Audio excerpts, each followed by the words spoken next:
Så jeg synes, de mest interessante ting ved reguleringen er, at hvis vi kigger på det her high-risk-område, så stipulerer det en masse ting, vi skal leve op til. Basalt set er det de samme ting, vi skal leve op til, hvis vi har tænkt os at levere et godt produkt.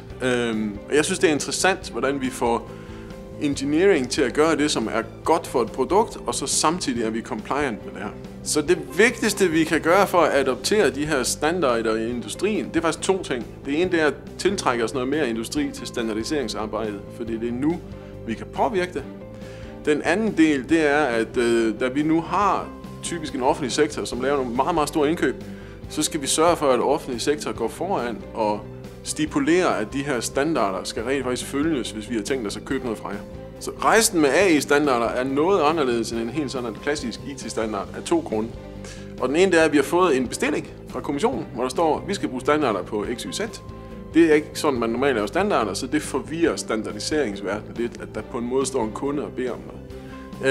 Den anden det er, at fordi AI er så gennemgribende, så har vi alle mulige mennesker med, som ikke nødvendigvis har en teknisk baggrund. Og det gør nogle meget interessante diskussioner og nogle antageligvis standarder, som er bedre tilpasset den virkelige verden.